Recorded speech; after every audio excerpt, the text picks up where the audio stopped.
지금도 비가 오나요? 예, 계속 와요. 좀 날이 좀 꿀꿀하죠. 처지기 마련인데 또 욥기까지 이번 달 읽다 보니까 더 무게감은 또 있는 것 같습니다. 여러분, 시작하는 마음으로 우리 성가대에게 큰 박수로 한번 격려해 주면 좋겠어요. 네.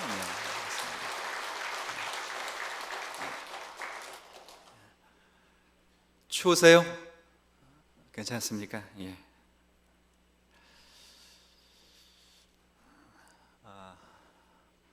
이런 날 설교하기가 쉽진 않아요.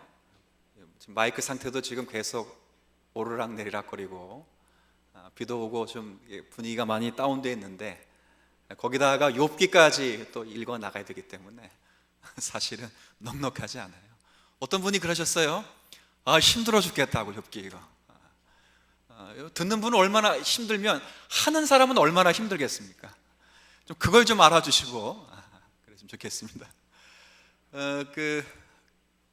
설교할 때는 교환 안 보셔도 돼요. 이 교환은 집에서 복습하라고 제가 드린 거지.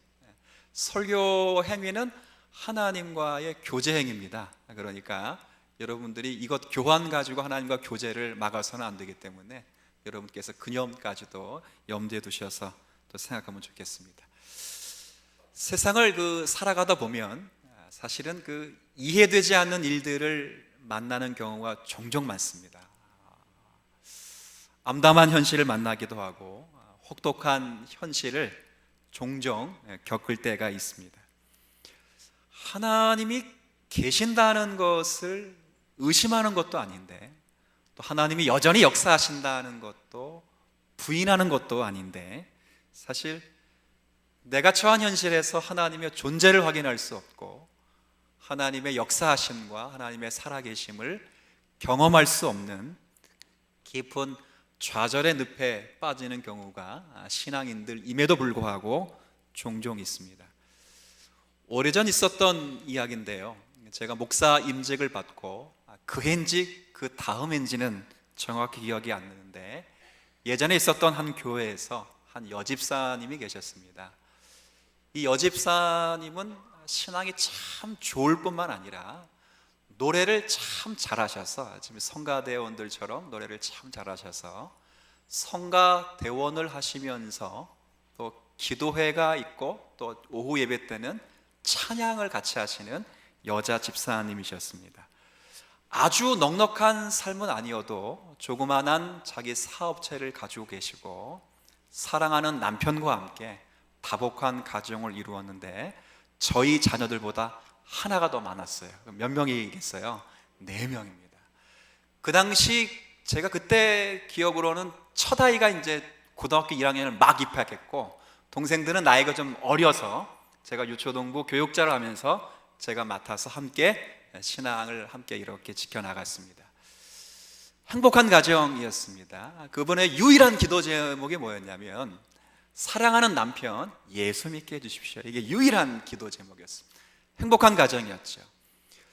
근데 한 1년도 안 되고 제가 기억하기로는 7, 8개월 정도 사이에 그 가정에 정말 감당할 수 없는 어려움들이 연이어 찾아왔습니다. 첫 번째 어려움은 조그만 사업체가 힘들다고 기도 부탁을 하는 기도 제목이 올라왔습니다. 그 기도 제목을 하고 제목을 함께 교회가 나누고 있음에도 불구하고 몇 달 지나서는 남편이 아프다는 이야기를 교회 기도 제목으로 나누었습니다. 그리고 몇 주가 지나서는 몇 달도 아닌 몇 주가 지나서는 이윽고 그 남편의 변명이 암이라는 이야기를 또 기도 제목으로 내놓았습니다. 그리고 몇 달이 지나서 제가 조금 전에 말씀드렸죠. 7, 8개월 어간에 있었던 다 일들인데요. 몇 개월이 지나서 결국 남편은 하늘로 부름을 떠나게 되었습니다. 그런 과정 속에서도 큰아이도 많은 방황을 하게 되었고 사업도 문을 닫게 되는 처참한 현실을 맞게 되었습니다. 이게 어떻게 갑자기 일어난 일이기 때문에 사실 교회도 적지 않은 충격을 받아서 뭐라고 위로해야 될지를 사실 잘 몰랐습니다. 모든 장례 절차를 마치고 그 능력 많으신 담임 목사님도 신방을 가셔서는 뭐라고 설교를 못 하시더라고요. 그냥 힘내세요 이런 말씀을 하면서 기도는 간절함이 있으나 그러나 그 기도에 확신이 있거나 힘이 있는 것은 제가 느끼지 못했습니다.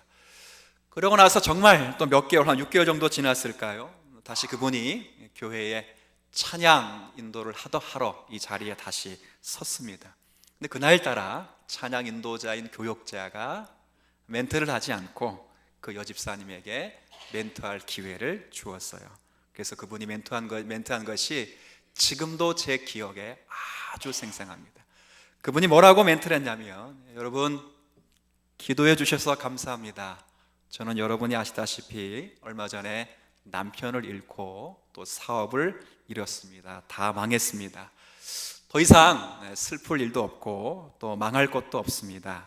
아무것도 없는 모르는 아이들 덜렁 넷이 남았는데, 사실 아이들 맡겨버리고 죽어버릴까 하는 못된 생각도 했습니다. 실제는 죽고 싶은 마음이고 지금도 죽을 수 있습니다. 그런데 그 다음 말이 저의 눈물샘을 자극했어요. 그 다음 말이 뭐냐면, 그런데 재수 없게 예수를 믿어가지고 제가 죽지도 못하고 마음대로 죽을 수도 없습니다. 근데 눈물이 핑 돌았어요.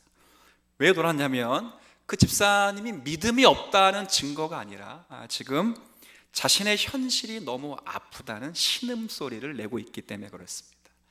거기서 제가 목사로서, 에이 집사님, 그런 불신앙적인 이야기하면 안 되지, 아니면 자살하면 지옥 가, 이렇게 제가 마치 호들갑을 떨면서 의협심 넘치게 집사님을 책망하는 것은 저의 상황의 도리가 저의 아니라고 저는 생각을 했습니다. 왜냐하면 신음소리였거든요. 그리고 집사님이 말을 이어갔습니다. 뭐라 말을 이어갔냐면, 아무것도 일이 해결된 건 없지만 그래도 이렇게 찬양할 수 있어 좋습니다. 하나님께서 일의 결국을 우리에게, 우리 가정에 말씀하실 때 그때 큰 위로가 될 줄로 압니다 하고 찬양을 이어가셨던 내용이 지금도 생생합니다.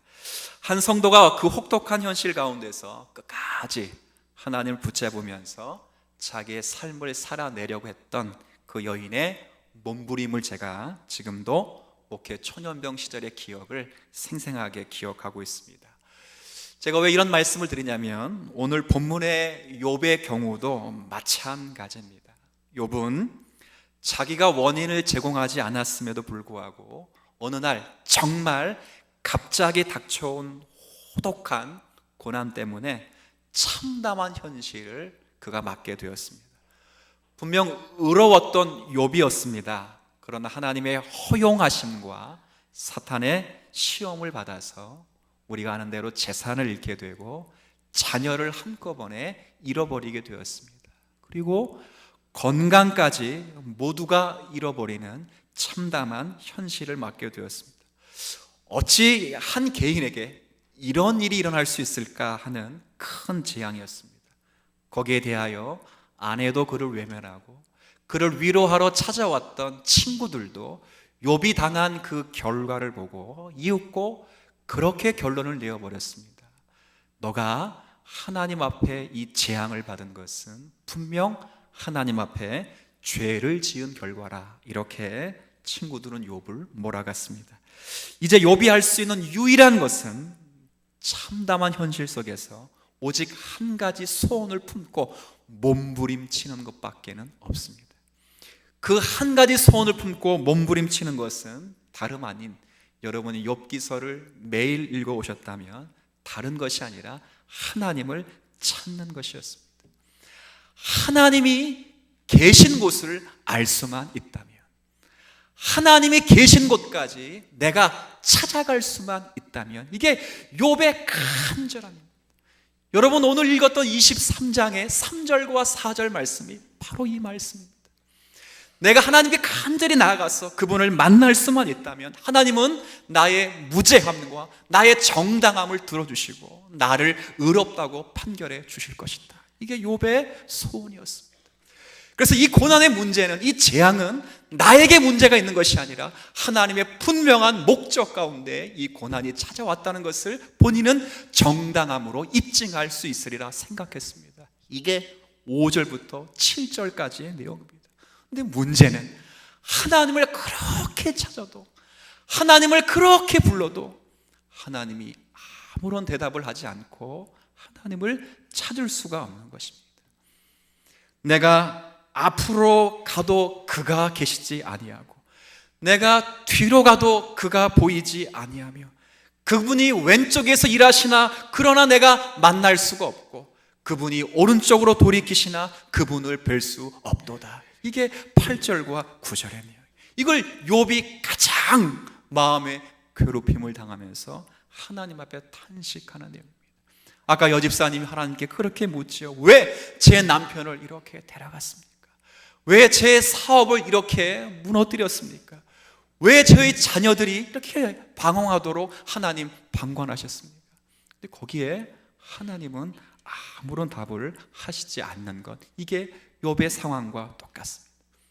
근데 오늘은 이 욥의 간절한 이 절망과 갈망 속에서 욥이 위대한 고백을 우리에게 하나 들려주는 고백이 있습니다. 저는 이 고백이 우리에게 반드시 필요하고 우리에게 허락된 하나님 말씀으로 그렇게 이해되었으면 좋겠다는 마음으로 이 10절의 말씀을 한번 같이 좀 읽어주시면 좋겠습니다. 10절 한번 같이 읽어주시겠어요? 시작. 그러나 내가 가는 길을 그가 아시나니 그가 나를 단련하신 후에는 내가 순금같이 되어 나오리라.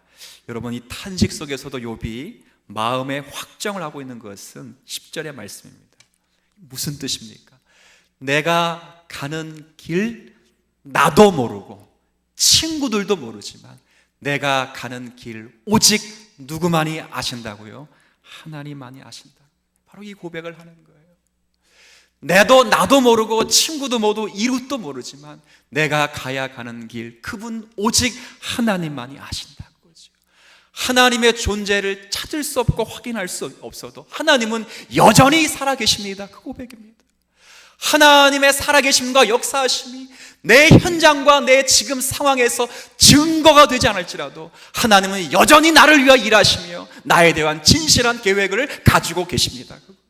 그래서요, 욥이 깨닫고 확증하는 건 뭐예요? 하나님의 응답이 없을지라도 이 과정을 통과한 후에는 내가 순금같이 하나님이 정하신 그 목적대로 빚어져서 하나님 앞에 나올 것입니다 라고 하는 그 믿음을 갖고 있었다, 그 말이죠. 하나님의 하나님 되심을 자신의 현실에서 증거와 경험으로 확인할 수 없어도 하나님의 하나님 되신다고 하는 그 믿음 때문에 사실 욥은 이런 결론에 이르게 된 것입니다. 근데 잘 보시면 욥이 어떻게 이런 고백을 할 수 있었는가? 그럴 때 그건 다른 것이 아니라 욥이 하나님에 관한 귀한 지식을 가지고 있었기 때문에 그렇습니다. 13절의 말씀 한번, 여러분이 13절 말씀을 한번 좀 읽어주시면 고맙겠습니다. 시작. 그는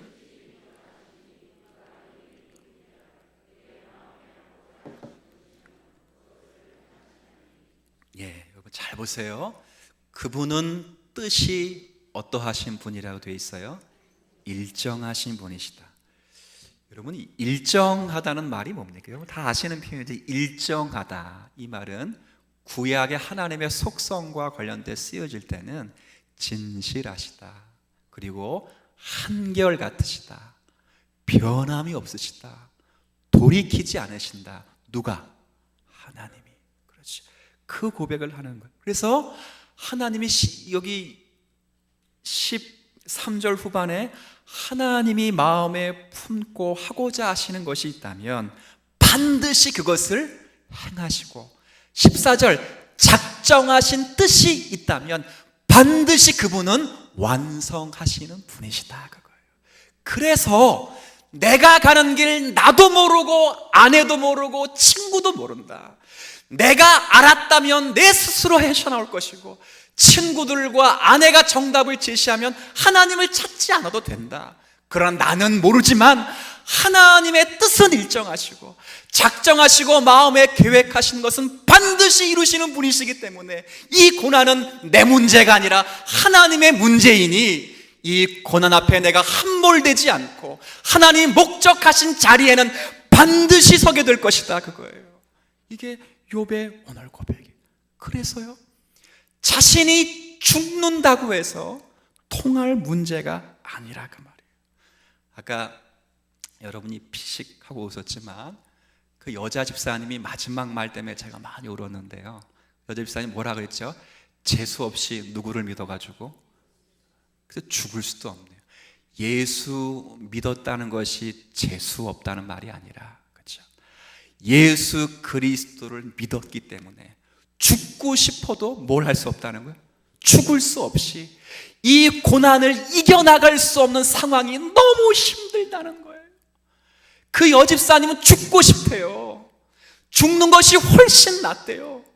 정말 그런 마음을 품었대요. 그러나 딱 한 가지, 예수 그리스도를 구주로 믿고 있다는 사실 때문에 죽어서는 안 되고 이 고난을 이겨나갈 수밖에 없는 자리로 하나님이 나를 몰르셨기 때문에 힘들다고 말이에요. 욥도 마찬가지입니다. 욥도 마찬가지. 여러분 욥기 1, 2장을 잘 보세요. 이 욥의 고난이 어떻게 시작되는지를 한번 생각해 보십시오. 사탄의 도전 앞에 하나님이 응수를 멋지게 하시죠. 어떻게 멋지게 하십니까? 좋다. 그러면 사탄, 너가 정말 해보려면 해봐라. 욥이 정말로 내가 복을 주셨기 때문에 욥이 나를 섬기는 것인지, 아니면 그 복 같은 것을 다 빼앗아가도 욥이 나를 섬길 것인지 네가 한번 시험해봐라. 하나님 멋지게 사탄의 그 시험을 응수하시죠. 근데 사탄에게 다 하나를 명령하십니다. 뭘 명령하셨어요? 뭐는 빼앗지 말라? 여러분 이 말씀 어떻게 들려주십니까? 하나님과 사탄이 조건으로 거래한 거 아니에요. 이건 하나님의 의지예요. 의지. 욥이 분명히 죽으려고 할 것이다. 근데 이 시험 앞에서 욥은 뭐 하면 안 될 사람이에요?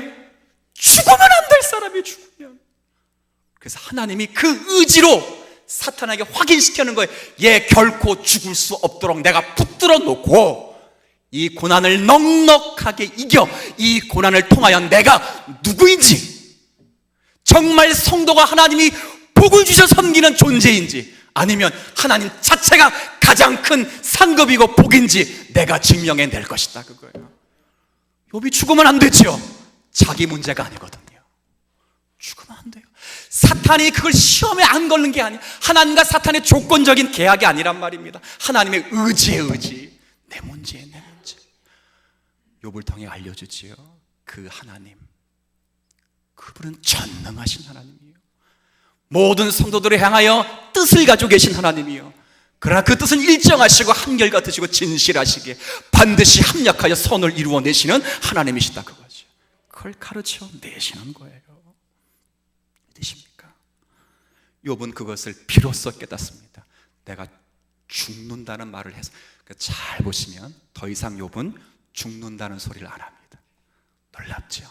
죽어서 끝날 문제가 아니고, 이 고난은 나 한 개인의 고난의 문제가 아니라 고난의 신비 속에서 당신의 영광을 내실 하나님이 하시는 일들을 자신을 계시기관으로 삼아 증거할 일을 알았기 때문에 욥은 비로소 고백하는 것입니다. 나 내 길 모른다. 너네들이 알려줬어도 모른다. 그러나 너희들도 모르고 내 아내도 모르지만 내가 가는 길 오직 누구만이 아신다고요? 하나님만이 아신다. 그거예요. 이건 내 문제가 아니라 하나님의 문제라 그것이죠. 욥이 오늘 이 고백을 한 것입니다. 저는 오늘 욥의 이 고백을 통해서 여러분에게 두 가지 욥의 고백이 우리의 고백이 되었으면 좋겠어서 이 고백을 좀 소개하려고 합니다. 첫 번째는 내가 가는 길을 하나님이 알고 계신다 라고 하는 욥의 고백을 간직할 수 있는 여러분이 되었으면 좋겠어요. 한 번만 따라 볼까요? 자, 따라해 보세요. 여러분 유초동부 지금 여름성경학교 기간이거든요. 저와 여러분이 여름성경학교의 학생들이 된 기분으로 한 번만 따라해 볼게요. 하나님은 시작 알고 계십니다. 자, 붙여서 시작. 여러분들을 알고 계십니다. 아멘. 아멘. 이제 우리 새신자 가운데 이렇게 아이가 아파서 제가 그 아이의 이름을 일부러 알아와서 그 부모에게 우리 누구누구 괜찮아요? 그랬더니 엄마 아빠가 너무너무 좋아요. 왜요? 제가 그 아이의 이름을 알게. 그렇죠? 근데 저는 이름만 알아요. 이름만. 그런데 하나님은 여러분의 이름만을 아는 것이 아니라 여러분의 존재와 여러분의 가치와 여러분이 성장되어야 될 그 목적과 목표 그리고 방향까지 전부를 아시는 하나님이신 줄 믿으십시오. 이게 큰 위로입니다. 전 바둑을 잘 두지 못하지만 그래도 바둑을 이렇게 두면, 제가 저보다 훌륭한 바둑을 잘 두는 분들이 너무 많아서 바둑 이야기를 할 수 없지만, 그래도 저는 바둑을 두면 그 다음 수까지는 볼 수 있습니다. 야, 그러는데 그 바둑 초년생이면 다 봅니다. 그런데 바둑 고수가 되면 자기가 놓은 돌에 몇 수를 내다볼까요? 한 번만 따라해 볼게요. 50수. 좀 놀래보십시오. 하고 놀래봐요. 50수를 알아요. 자기가 돌을 딱 두면 이 돌이 50수의 앞으로 어떻게 되는, 그럼 그분이 돌을 딱 두면 제가 그 돌 둔 거를 헤아릴 수 있을까요? 없을까요? 못하죠. 근데 시간이 지나면 그 돌에 집이 생기고 영역이 생기고 성이 생기는 것을 봐요. 그렇죠. 그럼 제가 물어보지요. 하나님은 여러분 앞길을 몇 수나 알고 계실까요? 뭐 대답을 하고 그래요. 또 그걸 가지고 대답할 필요가 없어요. 따라해 볼 거예요. 하나님은 알파와 오메가시요, 처음과 나중이시요, 그분은 작정하신 것을 오늘 본문에 따라 일정하게 이루시는 전능하신 하나님 되시기 때문입니다. 모든 것을 알고 계세요. 고난 속에 있을 때 우리가 두려워할 필요가 없어요. 하나님은 나를 알고 계시네요. 우리 찬양도 있잖아요. 내 이름 아시죠? 그 찬양 쭉 부르다 중간에 그 고난받는 성도가 자신의 창조주를 고백해요. 그리고 구속주를 고백해요. 그리고 섭리주를 고백하는데 그 섭리의 자리가 너무 힘든 것 같아요. 그 중간에 뭐라고 그러냐면 내 이름 아시죠? 그죠? 여러분 한번 불러보시겠어요? 시작. 됐어요. 가사를 몰라서 모르겠어요. 제가 불러야 되는데 내 이름 아시죠? 내 이름. 그거예요. 지금 욥이 가장 큰 소망으로 갖고 있는 것이 하나님이 나를 아신다. 나는 나를 몰라요. 나를 몰라. 그래서 내가 자신이 알 수 있는 최선의 방법은 자신이 죽는 거였어요. 죽어도 나쁘지 않는 인생이에요. 11절 12절 말씀 잘 집에서 한번 보세요. 하나님이 정하신 길을 한 번도 탈선한 적이 없대요. 하나님이 허락하신 그 길을 좌우로 치우친 적도 없대요. 주의 입술의 명령을 어겨본 적도 없대요. 심지어는 자기가 정한 음식보다 여호와 입술의 명령을 더 귀히 여기셨대요. 이게 뭐예요? 자신이 결정한 그 뜻보다 하나님의 뜻이 계시면 그 뜻도 포기하고 하나님의 뜻을 이어 살아왔대요. 그렇죠? 그냥 죽으면 더 좋은 인생일 수 있어요. 재산도 없고 명예도 사라지고 자녀도 사라지고 심지어 건강까지 잃고 거기다가 친구도 외면하고 아내까지 외면하면 죽으면 딱 좋지. 그러나 그럴 수가 없어요. 하나님이 이 시험을 통해서 우리에게 알리시는 목적이 있다는 것을 증거될 때까지 하나님이 그를 경주케 하시는 그 은혜를 욥이 알게 된 것입니다. 하나님은 나를 알고 계십니다. 한 번만 더 해볼게요. 시작. 어디까지 할까요? 다 아십니다. 여러분을 다 아십니다. 여러분이 하나님을 부르나 하나님이 여러분에게 응답하지 않은 그 순간에도 여러분들이 완성될 그 자리에까지 서도록 하나님은 일하시며 알고 계시는 줄 믿습니다. 두 번째는요, 하나님이 나를 알고 계시는 분이 어떤 분이신가 할 때, 여러분 읽었어요. 13절 다시 한 번만 읽어주세요. 시작.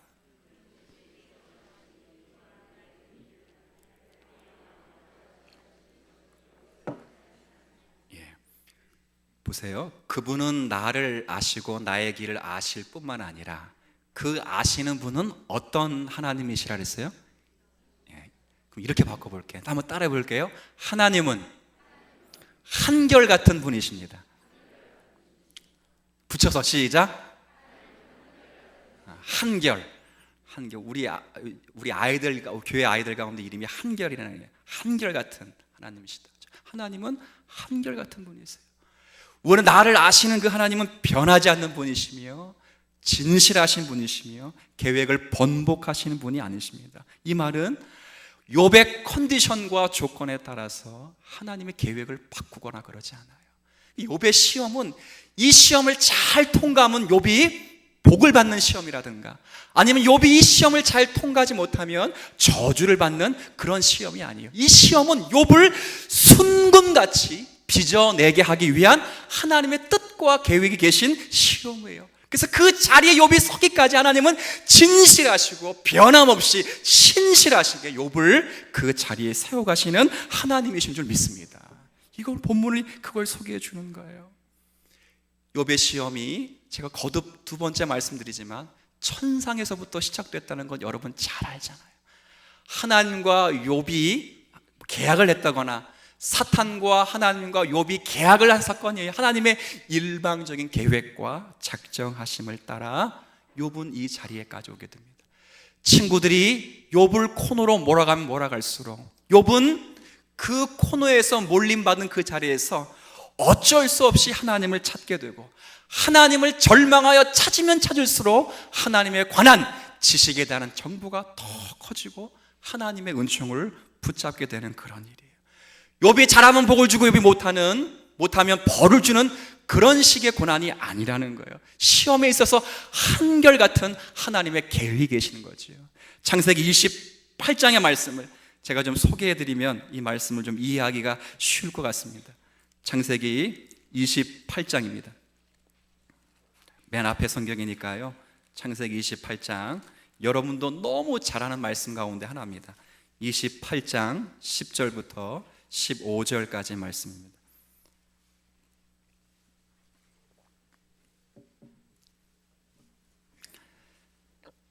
창세기 28장 우리 10절부터 15절까지, 제가 지금 구약 성경은 40쪽인데 우리 10절부터 15절까지를 교독 한번 해볼게요. 교독. 제가 먼저 읽겠습니다. 야곱이 부엘사바에서 떠나 하란으로 향하여 가더니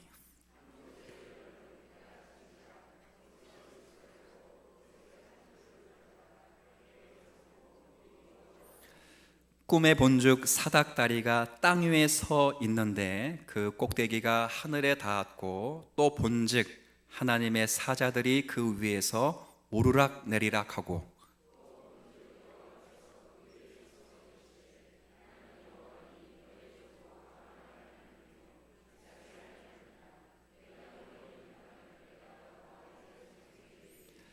내 자손이 땅에 티끌같이 되어 내가 서쪽과 동쪽과 북쪽과 남쪽으로 퍼져 나갈지며 땅의 모든 족속이 너와 내 자손으로 말미암아 복을 받으리라.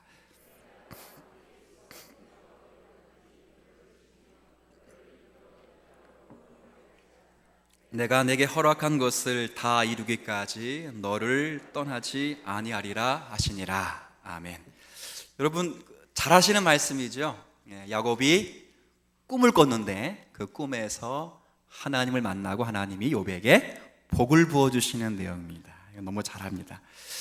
야곱에게 주시겠다고 하는 하나님의 복은 정말 굉장한 복입니다. 여러분 읽어보시면 이야 할 정도 복입니다. 그런데 오늘 여러분이 생각하셔야 될 것은 야곱이 이 복을 어디에서 받는지를 잘 한번 생각해 보십시오. 야곱이 이 복을 받고 있는 자리는 사실은 잘한 것이 하나도 없는 자리에서 복을 받습니다. 무슨 말이냐면 형을 속이고 아버지를 속여서 장자의 명분을 뺏어와서, 그렇죠? 그게 딱 걸려서 형에게 맞아 죽지 않으려고 도망가다가 지금 이 복을 받은 것입니다. 그렇죠? 야반도주하고 노숙하고 있는데 이 복을 받아요. 복을 받을 만한 이유가 없는 이 자리에서 야곱이 지금 복을 받습니다. 얼마나 큰 복을 받는지 한번 생각해 보십시오. 나는 너의 할아버지 하나님이다. 나는 너의 아버지 하나님이다. 나는 할아버지와 아버지에게 준 복을 다 너에게 줄 것이다. 내가 준 땅을 너에게 줄 것이고, 너가 지금 자고 있는 그 자리를 너에게 줄 것이며, 내가 동서남북으로 보고 있는 모든 땅을 너와 내 자손에게 다 줄 것이다. 그리고 내가 그 복을 줄 때까지 내가 너와 함께 할 것이고 결코 너를 떠나지 않고 반드시 이 복이 이루어질 때까지 너와 함께 할 것이다. 이게 야곱에게 허락하고 있는 하나님의 놀라운 복입니다. 하나님은 야곱에게 너는 아브라함의 후손이니 약속된 그 복을 결코 피해갈 수 없으리라고 선언하는 것입니다. 야곱이 야곱이기 때문에 하나님 앞에서 복을 받을 수 없는 이런 저급한 신앙에 있음에도 불구하고 하나님은 아브라함과 이삭에게 약속하신 그 약속을 진실하게 지켜나가고 계십니다. 그래서 결국 야곱이 그 복을 만한 자가 되지 못하니까 여러분 잘 아시는 대로 그 야곱의 이름을 무엇으로 바꿔 놓으신 하나님이셔요? 이스라엘로 바꿨어요. 이스라엘. 정말 믿음의 사람으로 바꾸어 놓으셔서 당신이 허락하신 그 복을 충분히 받게끔 하시도록 하나님이 그렇게 야곱을 몰아가시는 하나님이시죠. 우리는 어떻습니까? 우리가 이 땅 가운데 하나님의 은혜를 받고 살아가지만 사실 많은 경우에 이런 어려움을 좀 가지고 있습니다. 여러분이 여러분에게 잘한 날, 그러니까 자신에게 만족한 날이 있을 때는 그럼 나는 신자이지, 하나님이 날 사랑하시지, 하나님 내 편을 들어주실 거야, 이렇게 생각을 할 경우가 많아요. 근데 반대로 여러분이 살아오면서 실패한 날이 있을 때는 하나님이 날 벌 주시는 분은 아니실까, 아니면 하나님이 내 편이 아니시는 것이 아닐까라고 하는 아슬아슬한 그런 마음을 갖고 계실 수도 있습니다. 그런데 성경은 말합니다. 그렇지 않습니다. 하나님은 한결같으시고 일정하신 분이시기 때문에 저와 여러분을 위하여 계획하신 모든 일들을 당신의 신실하심과 능력과 변함없으신 그 약속으로 말미암아 지금도 우리 가운데 이루어내시는 하나님이 되십니다. 이것이 우리가 믿는 하나님이에요. 우리의 컨디션에 따라서 그 복이 좌지우지되지 않습니다. 그러니 그 하나님 앞에서 우리는 누려야 할 것입니다. 욥이 오늘 깨달은 것이 그것입니다. 당신을 여기까지 인도하신 그 하나님이 어떤 분이신가? 진실하시고 신실하신 하나님이시라면 그분이 반드시 그 약속의 풍성함으로 나를 정금같이 세워 나갈 것이다. 그러니 이 절망 속에서도 하나님을 찾고 그분을 인하여 힘을 얻을 수 있으니 더 이상 친구들이여 나를 괴롭히지 말고 나는 주님 앞에 나아가기를 소원한다. 그렇게 나아가는 것입니다. 오늘 이 말씀을 받은 우리 사랑하는 성도 여러분께서도 자주자주 우리에게 필요한 것은 내가 확신할 수 있는 증거와 경험이 우리의 현실로 이루어지는 것보다는 하나님의 하나님 되심에 대한 이 믿음을 저와 여러분이 소유할 수 있는 결단과 의지가 있게 되기를 바라요. 오늘 두 가지 말씀을 꼭 기억하셔야 됩니다. 하나님은 나를 뭐 하신다고요? 여러분이 가는 길을 아십니다. 그 아시는 하나님이 잘하면 복 주고 못하면 벌 준다는 식의 아심이 아니라 그 하나님이 야곱과 욥을 세워가듯이 한결같고 변함없으신 하나님으로 우리를 인도하 내실 것을 믿으며 그 믿음의 고백이 우리의 일생을 주관할 수 있는 오늘의 말씀 되시기를 주의 이름으로 축복을 드립니다. 하나님 아버지, 우리에게 필요한 것은 믿음입니다. 내가 확인할 수 있는 증거와 경험이 아니라 하나님이 어떠한 분이신가에 대한 믿음과 그 믿음에 대한 결단입니다.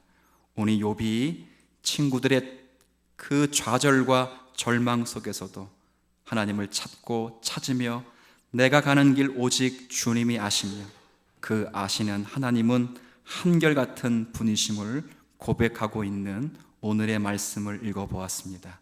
오늘 우리가 어느 자리에 있든지 간에 하나님은 나를 아시고 나를 아신 그 하나님은 한결같으며 또 일정하신 분이심을 믿으며 오직 그 하나님이 나를 최선과 최고의 방식으로 인도하고 계심을 기억하고 감사하여 그분의 은혜 속에서 누리며 순종하고 충성하는 복된 삶을 살아갈 수 있게 하여 주옵소서. 욥에게 지금의 현실에는 만족할 수 없는 멋진 내일이 준비되어 있습니다. 그러나 욥은 그 멋진 내일을 지금으로선 알지 못하지만 그러나 그 날이 있다는 것을 기억하게 하여 주옵시고, 우리도 우리에게 준비된 멋있고 아름다운 날이 예비되어 있음을 기억하고 그 자리에까지 묵묵히 순종하며 신앙의 여정을 걷는 성도들 되어주도록 은혜를 더하여 주옵소서. 교회 행사들이 있습니다. 여름 성경학교와 수련회가 또 진행되고 있고 또 진행될 것입니다. 하나님께서 허락하신 귀한 행사들이고 다음 세대 성도들이 그 자리에서 은혜를 받고 하나님을 깨달아 누려가게 될 것인데, 모든 자리가 하나님으로 인하여 기쁨과 감사가 가득한 귀한 성경학교 수련회 될 수 있도록 인도하여 주옵소서. 감사드리며 예수님의 이름으로 기도 올립니다.